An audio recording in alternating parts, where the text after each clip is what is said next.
Ready. Hey, ¿qué tal? Hey, ¿cómo estás? Gusto verte de vuelta. Ahorita ¿Dónde? la expo, ¿no? No. Ah, en la Expo, sí. ¿Sí? Va a hablar sobre reimaginando la educación con inteligencia artificial y criptoeconomía. Samancito es uno de nuestros fundadores, estudió Physics y Economía en UPenn, así que yo creo que hay que prestar atención. Es CEO de Apollo.com, es Angel Investor y es un cripto connoisseur de hace bastante rato, así que viene de hace rato en cripto. Es una súper oportunidad para nosotros en el DAO para aprender un poquito, para compartir, para hacer networking. Así que bienvenidos todos, gracias por venir. Bueno, yo soy Nina Herrera, soy la Project Manager del DAO. El DAO está funcionando hace más de un añito. Casualmente ahorita tenemos un proposal para un financial dashboard que preparó uno de los PTYs. El DAO, para los que no saben, es un Decentralized Autonomous Organization, y lo que eso significa es que somos una comunidad que tiene un modelo de gobernanza que existe gracias a Ethereum. Cada persona puede adquirir un token que te da voto, o sea, te da poder de voto y te da poder te da como acciones en la tesorería del DAO. Ahorita mismo manejamos una tesorería de unos 11 Ethereum. Una persona puede comprar más de un token, eso significa que tiene más de un voto. Entre más tokens tengas, más votos tienes sobre las decisiones del DAO. Esto es un gran experimento a ver cómo la comunidad se puede organizar y puede tomar decisiones en conjunto, qué clase y qué tipo de decisiones tomamos en conjunto. Ahorita mismo lo que tenemos es un prop de un PTY que es una herramienta, un financial dashboard que nos permite ver como más a profundidad las estadísticas del DAO, en qué nos hemos estado gastando el dinero, en cuánto va fluctuando el Ethereum, y bueno, hacer esas decisiones. Gracias a Johan por traer el micrófono y tener una buena grabación para el video. Pero bueno, ya de hecho está abierto a votación, hay 11 votos a favor. Si quieren votar, por favor voten en dapanamadao.wtf. Y bueno, damos la bienvenida a Samuel. Samuel, gracias por estar acá. Te paso el micrófono. Uy. Eso.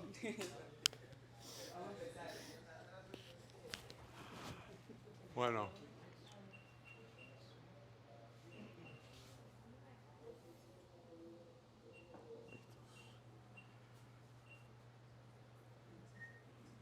Hace un par de años ya, varios años, una niña llamada Nell recibió un iPad. Pero este iPad era un iPad especial, no era un iPad normal. Este iPad fue encomendado por un billonario que quería dárselo a su nieta y contrató a científicos de inteligencia artificial y les dijo: yo quiero hacer un programa dentro de este iPad y quiero que lo que tenga dentro motive a mi nieta a alcanzar todas sus metas, que la mantenga constantemente motivada, que siempre esté aprendiendo, que siempre esté creciendo. Y ese es el regalo que le quiero dar a mi nieta cuando cumple 13 años. Uno de los diseñadores que estaba haciendo este programa, esta inteligencia artificial en el iPad, copió el programa y sin que el billonario sepa, se lo regaló a su hija. Entonces, habían 2 iPads en el mundo de estos con este programa. Uno lo recibió esta niña Nell, el otro lo recibió la otra niña que se llamaba Elizabeth. Nell venía de una casa problemática.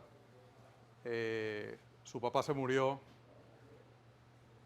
era disfuncional, quedó en la calle, más alto, pero aprovechó todo lo que tenía dentro de este aparato y empezó a aprender y aprender y aprender. Después de 2 años ya estaba haciendo matemáticas avanzadas de séptimo grado, después ya estaba haciendo matemáticas de college. La otra niña, Elizabeth, lo cogió, lo usó un par de semanas y después lo dejó ahí tirado porque tenía cosas mucho más interesantes que hacer, salir a rumbear, pasear, tenía juguetes bonitos y lo dejó tirado.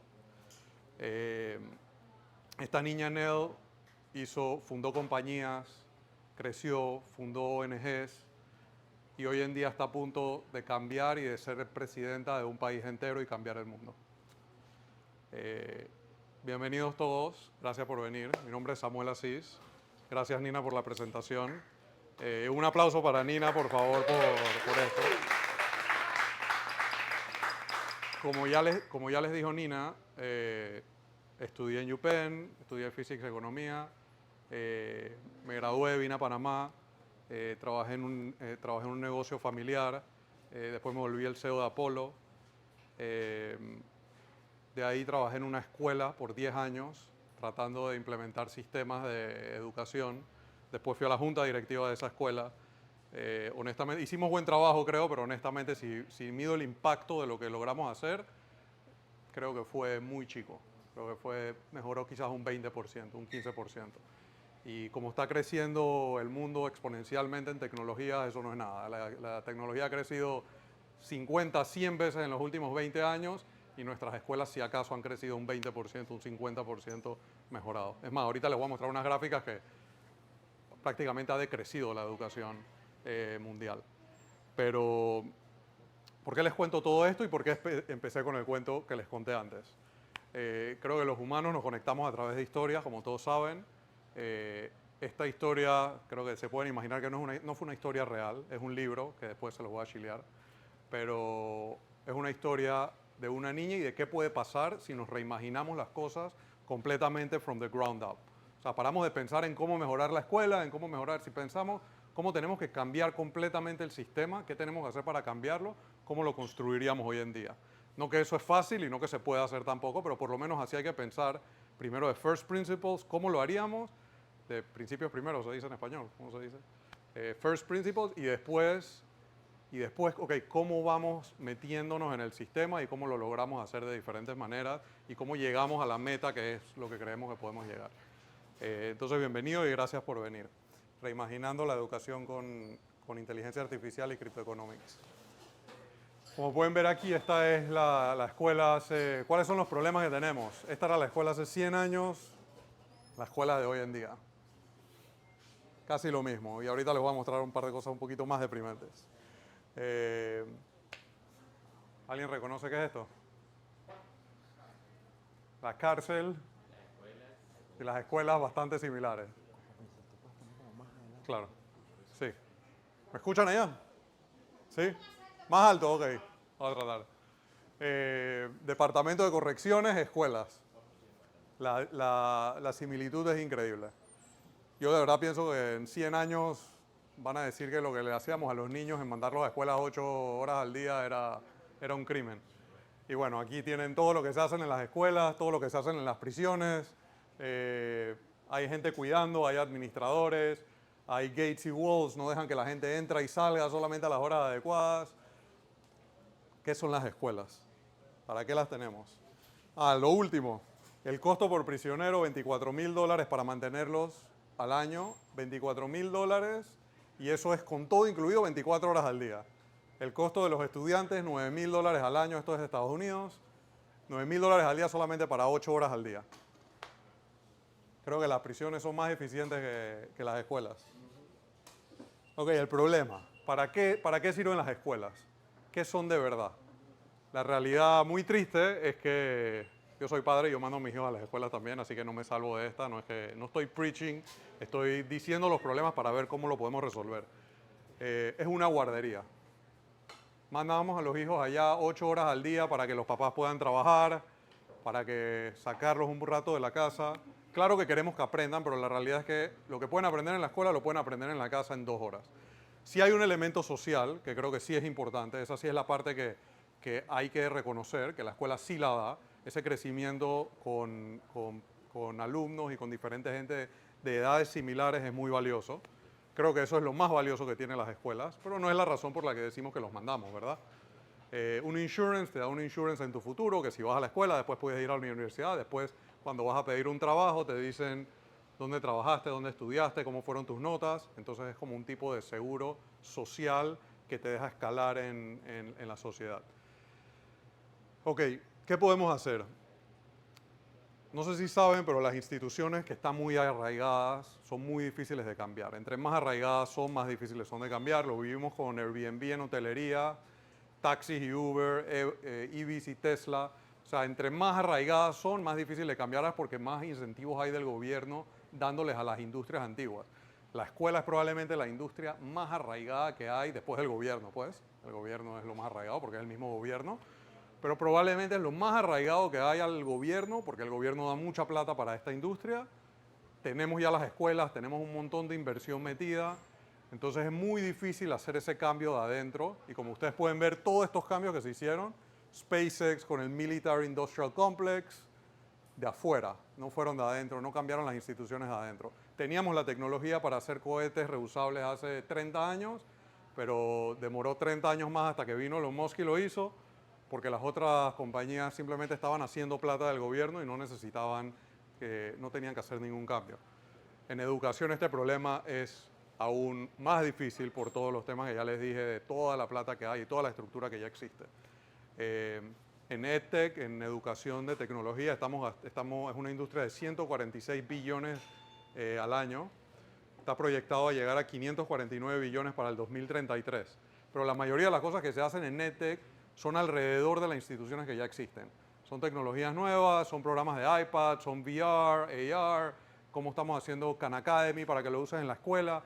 Todo está haciendo cosas para cómo mejoramos la escuela. Project-based learning. Son cosas buenas, no digo que estas cosas son malas, son todas cosas buenas, pero son marginales. Te dan un 20%, un 50% de mejoría, cuando en realidad, de vuelta, hemos visto que la tecnología ha hecho un 100x y nuestras escuelas, como ya van a ver, se han puesto más caras y los resultados y los scores han venido bajando durante los últimos 30 años.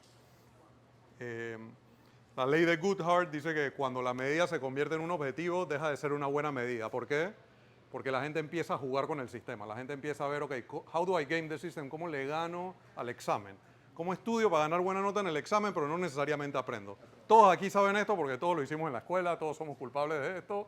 Habían cosas que nos gustaban y las aprendíamos bien, habían cosas que nunca nos gustaban y simplemente lo hacíamos para la nota y para el examen. Esto viene de, si a alguien le interesa, pueden ver algo que se llama Cost Disease, lo pueden buscar, muy interesante ese rabbit hole. Esto te muestra cómo las industrias se han vuelto más caras en 20 años. Y mira cómo hospitales y servicios se ha ido más de 250% casi. Escuelas, tuition, colleges se han ido a 150% de lo que eran hace 20 años. Entre más arraigadas están las instituciones en el sistema actual, más han subido esos costos porque no solamente los alumnos juegan con el sistema, las escuelas y la gente que está operando, hasta la gente que crea buenos programas nuevos, juega con el sistema para conseguir más plata y para conseguir más funding. Pero al final lo que están perdiendo son los niños, o es la sociedad en general, que se está gastando toda esta plata, pero los resultados son estos. 1987, un poquito subiendo, y después todo bajando, después de tanta plata, tanta tecnología, todo bajando. Estos son los resultados del SAT de Estados Unidos. Si cogemos los mundiales, hay una subidita, pero la subida es, creo que la tengo aquí, esta. Hay una subida primero ahí azul, después ven que empieza a bajar. Esa subida es más que todos los países asiáticos, que estaban 20 años atrasados, se pusieron las pilas en los 80, empezaron a subir, y ya hoy en día están catching up y está empezando de vuelta el trend de bajar. Esta es una gráfica, esta es la gráfica más triste que yo creo que tengo. Demuestra cómo entre más plata tienes o entre más a estrato social alto estás, mejor te va en los SAT scores. Esto es una desgracia. O sea, lo que esto significa es que el sistema está completamente biased y que sí, claro que si tienes plata y si puedes y si tienes las posibilidades lo vas a hacer por tus hijos. Pero lo que significa es que está dejando a todos los demás atrás y no nos importa y no está pasando nada absolutamente con lo de abajo. O sea, no puede ser que sea constantemente una subida así. Where did we go wrong? ¿Qué pasó? ¿Qué está pasando? Exploremos un poquito esto. ¿O qué ha pasado? Children are so special and full of wonder, makes you think where all the boring adults come from. Los niños son tan especial y llenos de aventura, llenos de creatividad, que te deja pensando de dónde vienen todos, de dónde venimos todos nosotros los adultos aburridos. Lo vi en una película, este quote, le pregunté a ChatGPT y no me pudo ayudar. No sé de dónde salió, pero bueno. I'll take it.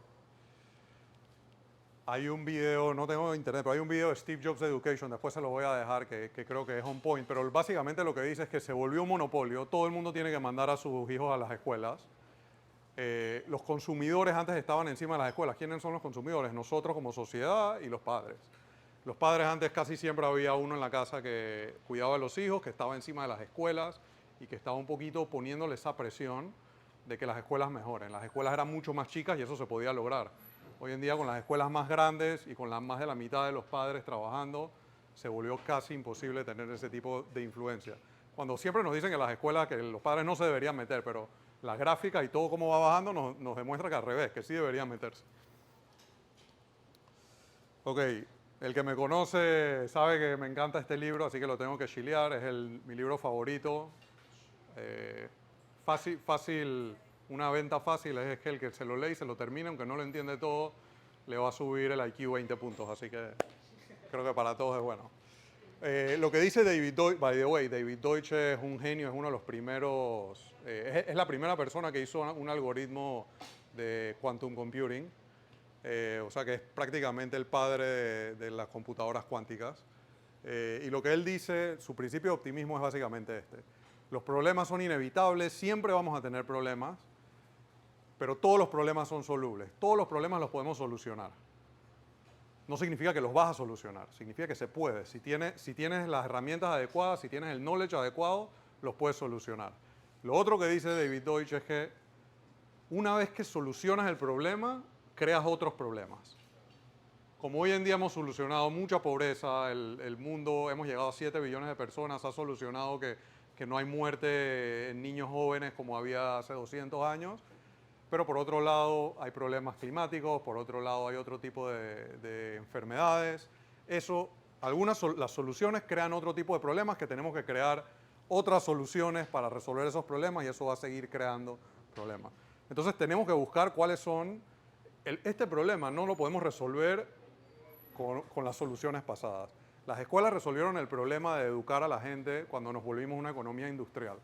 Estaba muy bien por 100 años, maybe por 200, pero ya definitivamente que se acabó, creo que es muy fácil verlo. ¿Cómo lo arreglamos? Inteligencia artificial, ¿no? ¿Me oyen? ¿Sí? Okay. Inteligencia artificial, criptoeconomía, maybe. Sí se puede, sí, esto ayudaría, pero hay que analizar cuáles son de vuelta, cuáles son los principios que hacen tica a la gente y que podemos hacer para educar a la sociedad en general. Antes de eso, este es un gran libro de management, es el mejor business book que me he leído en la vida y uno de los insights que tuve, en verdad viene de Andy Grove. Andy Grove tiene un insight muy, muy interesante, que él dice que como manager, y yo descubrí que no solo como manager, como papá también y en cualquier cosa que hagas en la vida, especialmente si tienes gente debajo tuyo o gente que quieres inspirar, no tienen que ser necesariamente gente debajo tuyo, tienes dos levers, ¿cómo se dice levers? Dos palancas que jalar o dos palancas que apretar. Una es inspiración y la otra es entrenamiento. Esas son las dos cosas que tú puedes hacer con tus subalternos. Entrenarlos o motivarlos. Si alguien no está haciendo su trabajo bien, es uno de esos dos problemas. Si el tipo está muy motivado y quiere vender más y es muy bueno, de repente no tiene las herramientas adecuadas para hacerlo, lo puedes mandar a un curso. Pero si el tipo no está motivado, aunque lo mandes a un curso, se va a quedar en su iPad y no va a hacer el trabajo porque no está motivado para aprender. Entonces tú como manager o tú como papá o tú como jefe, tienes que buscar cuáles son las cosas que hacen a esa persona tic, que a esa persona la van a hacer moverse y inspirarlo. Crearle esa inspiración. Una vez que le creas la inspiración, entonces puedes buscar cómo lo entrenas. O lo mandas a un curso, lo entrenas tú mismo. Ahí hay muchas opciones. Pero esas son como los dos levers que uno siempre puede pensar. La verdad que yo he también siempre pensado así con mis hijos, he tratado de ver cómo los trato de inspirar, cómo los trato, qué cursos los puedo meter o qué cosas les puedo dar, porque yo no puedo estar ahí todo el día con ellos. Pero la inspiración es algo que requiere un tiempo, no requiere todo tu tiempo. Esto es algo importante para la educación en general y para los profesores, porque nosotros le exigimos a los profesores que hagan las dos cosas con 20 niños en un salón de clase a la vez, que los inspiren y que los estén entrenando. Es prácticamente imposible. Es más, Andy Grove dice que tú como jefe solo puedes tener 7 subalternos, que hay alguna gente que puede tener 10 y 12, pero nunca habla de 20. Y los profesores no tienen 20, los profesores tienen 40, 100, porque van a diferentes clases. Él está hablando que un jefe tiene 7 subalternos que inspira y motiva y después los manda a entrenar. Entonces, básicamente, le estamos pidiendo a los profesores una tarea imposible. No la podrían hacer. Otro tema importante es qué es lo que tenemos que cambiar. Tenemos que mejorar la escuela, como ya hablamos un poco. Tenemos que mejorarla 20%, 50%, o tenemos que mejorarla mucho. Y eso es la diferencia en Lean Management hay algo que se llama Kaizen y Kaikaku. O mejoras operacionalmente, tienes un poquito de improvement, o estratégicamente tienes que cambiar toda la estructura. La manera más fácil de entender esto es, desde 1950 hasta 1980, las empresas tenían 8 niveles y a veces hasta 12 niveles gerenciales. Tenían gerencia, después tenían subalternos y tenían así todas estas capas de management. Hoy en día las empresas, bueno, por lo menos las más nuevas, las más complejas, tienen 3, 4, 5 y ya 5 la gente cree que es demasiado. O sea, entre más flat tienes eso, mejor. ¿Por qué? Porque cambió el mundo y tuvimos que cambiar la estructura. Pero en educación cambió el mundo y la estructura es igual. Puede ser que el contenido es diferente, pero la estructura es igual. En tecnología y en las compañías cambió la estructura y cambió el contenido. Entonces tenemos que pensar en esto, en cómo cambiamos la estructura es más importante que cambiar el contenido. Coaches y tutores. Los estudios muestran que las personas aprenden mejor de estratos cercanos, a gente que te lleva 1, 2, 3 años. Si tú te conectas con alguien y tienes una conexión, más fácil aprender o más fácil conectarse con esa persona y aprender de ellos. Los tutores deberían ser un commodity porque ChatGPT te puede enseñar todo. Entonces más lo que debería estar pasando es que el precio de los tutores o la gente que solo te entrena debería estar bajando, pero el precio de los coaches o el precio de la gente que te inspira debería estar subiendo. Ahora, eso está pasando. Lo que está pasando es que los mejores profesores que saben inspirar bien y que son muy capaces, ¿qué hacen? Se van de las escuelas. Crean sus propias prácticas, crean sus escuelitas en la tarde que la gente los quiera atender, hacen SAT preps, muchos se vuelven millonarios haciendo esto y lo que pasa es que termina pasando es que de vuelta, la gente que tiene los recursos lo puede pagar y la gente que no se queda con los profesores todavía menores. Ok, inteligencia artificial, ¿cómo la podemos usar? Como les conté, este es el libro que les conté el cuento al principio. No les eché todo el cuento para que se lo quiera leer, es excelente. ¿Qué puede pasar con esto, con inteligencia artificial? Educación personalizada, a cada uno nos gusta diferentes cosas. Entre más estás aprendiendo, más te da ganas de aprender otras cosas. No sé si algunos, me imagino, si todos están aquí es porque alguna vez han caído en rabbit holes de Wikipedia, en lo que empiezas a cliquear y te vas 4 horas, 3 horas viendo what's the next rabbit hole, qué más está pasando por ahí. Entonces, cuando hay cosas que te interesan, uno aprende mucho más que si simplemente alguien te lo está diciendo y ya está así. Adaptive learning. El AI o la máquina puede estar viendo qué es lo que te está gustando y qué es lo que te va a motivar. Y va a aprender eso de cientos de miles de personas, millones de personas, y va a ir aplicando todas esas cosas que va aprendiendo a sacarte más eso. Feedback instantáneo, ¿qué hiciste mal? En la escuela tú le prestas atención al profesor, después vas a hacer tu tarea a la casa. No tienes feedback a veces hasta 3, 4, 5 días después. Todos sabemos que si vas y entrenas con un coach todos los días tenis, todos los días fútbol o todos los días en el gym, vas a mejorar más que si lo haces tú solo y no tienes ni un feedback de alguien que te esté diciendo qué estás haciendo mal o qué puedes mejorar. Con este feedback instantáneo de inteligencia artificial vas a tener todo el tiempo, te va a estar diciendo qué estás haciendo mal y cómo puedes mejorar. Traducción instantánea de idiomas. Antes nos tomaba, si salía un buen libro, te tomaba meses o años hasta que ese libro esté en español o esté en otro idioma. Hoy en día con ChatGPT se acabó ese problema. ChatGPT puede accesar todos los idiomas del mundo y te lo puede traducir instantáneo lo que tú estás buscando personalizado para ti. Cryptoeconomics. ¿Qué puede hacer cripto para este problema? Tengo un par de ideas. Antes de las ideas, este es otro libro que si estás en cripto, todos se lo deberían leer. Un libro muy interesante de cómo va a cambiar el mundo en los próximos 50 años. Creo que el tipo le ha pegado a todo, lo único que se equivocó es el time frame. Él ya pensó que en los próximos 10 años íbamos a estar completamente descentralizados, pero le ha pegado a todo lo que ha predecido. Y todo parece que está pasando. ¿Qué podemos hacer con cripto? ¿Qué podemos hacer con blockchain? Podemos alinear un poquito los incentivos. Imagínate, yo soy un coach de un niño en India, pero ese niño no me puede pagar porque no tiene plata, pero yo le veo potencial, lo ayudo a salir adelante, de repente le consigo cursos, de repente hasta lo trato de sacar y que vaya a universidad o que vaya, que haga otras cosas, hasta hago un gasto. ¿Qué puedo recibir a cambio de eso? Bueno, ya se están viendo cosas en tech de beneficios futuros compartidos, equity.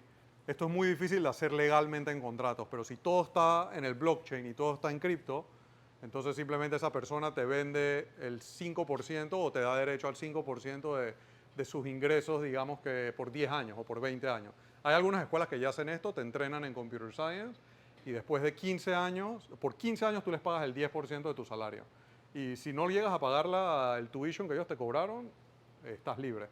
Entonces, ya esto existe, pero cripto puede ayudar a normalizarlo y a volverlo completamente transparente. Entonces yo ayudé a esa persona, por lo menos está el récord que yo lo ayudé. Si no me terminó pagando porque no quiso, bueno, está bien, pero por lo menos todos los récords los tenemos y poco a poco en el futuro también lo vas a poder ejecutar porque la gente va a tener toda su identidad on-chain. Eso es lo otro que venía después, blockchain identity. Tienes tu identidad on-chain, tienes todo tu registro, qué estudiaste, qué hiciste. Lo puedes tener encriptado, pero está ahí. Entonces cualquier persona que aplicas o a cualquier lugar que quieres ir, esto es todo mi trabajo que he hecho, esto es todo lo que me he esforzado, lo puedes tener todo ahí. Personal tokens, hay alguna gente que ha salido y ha dicho, voy a vender, tengo un token, tengo 100 tokens, voy a vender 20.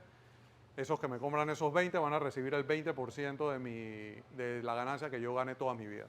Hay gente que ya ha empezado a hacer eso, no sé si ha funcionado o no, pero bueno, son ideas para cosas que se pueden ir formando para una idea un poquito más grande. Esta es la gráfica de cómo vamos en cripto. Estamos very early. Creo que aquí la mayoría son muy jóvenes, pero estamos en el 2001 comparado a cómo estaba Internet.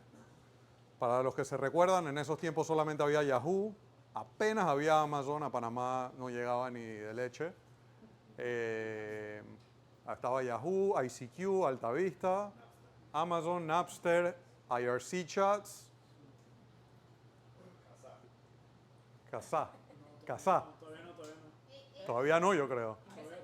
Creo que era después. Messenger vino por ahí. LimeWire, creo que después también. Después. Y un par de años antes de eso, nos estábamos todavía conectando por Dial-Up. Creo que ahí empezó a salir el broadband. O sea, para que se imaginen qué tan early estamos en verdad en la adopción de cripto y de blockchain. Por eso no se crean la teoría del superciclo, eso no va a pasar todavía, nos faltan un par de ciclos más. Pero bueno, estamos en la misma curva que estaba creciendo Internet. O sea que pueden esperar que en 15, 20 años esto de verdad va a estar engranado en toda la sociedad y de verdad hay que empezar a adoptar estas tecnologías. El rojo para el que no ve, el rojo es MetaMask users, que no diría que es tan importante, pero está demostrando que tenemos una subida drástica. Bueno, eso es un poquito de lo que quería hablar. No sé si tienen algunas preguntas. En conclusión, la educación actual no se ajusta a las demandas tecnológicas y personalizadas del mundo moderno. Inteligencia artificial nos permite personalizar el aprendizaje de cada estudiante adaptándose a sus necesidades y ritmo, mejorando así la eficiencia de actividad educativa. Y la criptoeconomía nos va a ayudar a mejorar y a llevarnos a un mundo más digitalizado, que todo esté digitalmente conectado, promoviendo así finanzas digitales, que creo que siempre nos hizo falta mucho educación financiera, pero ahorita con finanzas digitales es más difícil. Y bueno, la economía descentralizada nos va a ayudar a alinear los incentivos, que también nos puede ayudar a desalinearlos. Hay muchos incentivos en cripto desalineados, por eso hay que pensar en estos sistemas muy bien. Pero si tienes el sistema bien, como ha pasado ya con Ethereum, con Bitcoin, alineas los incentivos y de verdad creas algo tan potente y tan grande como estos sistemas. Eso es un poquito todo. Al final les dejo una lista favorita de mis libros, de más de los muchísimos cientos que me he leído. Estos son los 12 que les diría que de verdad creo que han influido y no se tienen que leer todos, pero los que les gusten creo que son de los mejores. Favorito es el penúltimo, The Beginning of Infinity, recomendado para todos. Preguntas. Gracias de vuelta por estar y por venir.